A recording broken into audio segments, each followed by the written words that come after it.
39 అంటే సంతానం, 49 అంటే సంతోషం. 39 Andhra Pradesh Telangana. Hi, welcome to ఏఐటీవీ.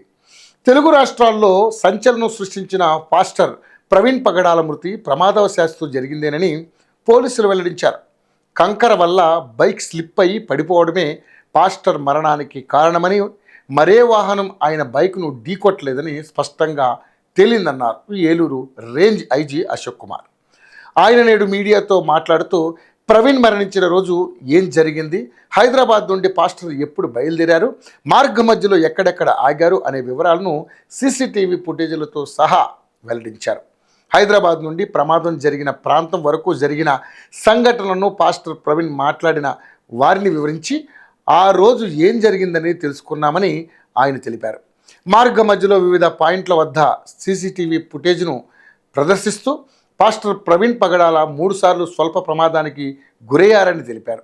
Pastor ప్రయాణించిన ద్విచక్ర వాహనం దెబ్బతిందని, హెడ్లైట్ పగిలిపోయిన దృశ్యాలను చూపించారు. పెట్రోల్ బంకులలో 2 చోట్ల వైన్ షాప్లలో పాస్టర్ యూపీఐ ద్వారా పేమెంట్లు చేశారని తెలిపారు.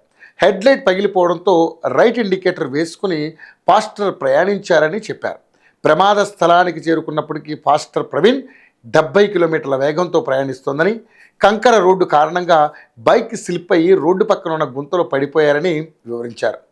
గుంత అర్ధచంద్రాకారంలో ఉండడం వల్ల బైక్ ఎగిరి పాస్టర్పై పడిందని పోలీసులు వివరించారు. పాస్టర్ ప్రవీణ్ పగడాల మరణంపై సందేహాలు వ్యక్తమైన నేపథ్యంలో అన్ని విధాలుగా క్షుణ్ణంగా పరిశోధించామని ఐజీ అశోక్ కుమార్ తెలిపారు. పాస్టర్ బయలుదేరిన సమయం నుండి ప్రమాద స్థలం వరకు ఎప్పుడెప్పుడు ఏం జరిగిందనే వివరాలు పరిశోధించి తెలుసుకున్నామని వివరించారు. పోస్ట్ మార్టం రిపోర్ట్లో పాస్టర్ ప్రవీణ్ ఆ సమయంలో మద్యం సేవించి ఉన్నారని వెల్లడైందన్నారు. సీసీటీవీ ఫుటేజీలను ఫోరెన్సిక్ పరిశీలనను పంపి రిపోర్టు తెప్పించినట్లుగా ఐజీ వివరించారు. కాగా పాస్టర్ ప్రవీణ్ మరణంపై తప్పుడు ప్రచారం చేసిన పలువురికి నోటీసులు పంపించామని, వారిపై చట్టపరంగా చర్యలు తీసుకుంటామని ఐజీ అశోక్ కుమార్ తెలిపారు.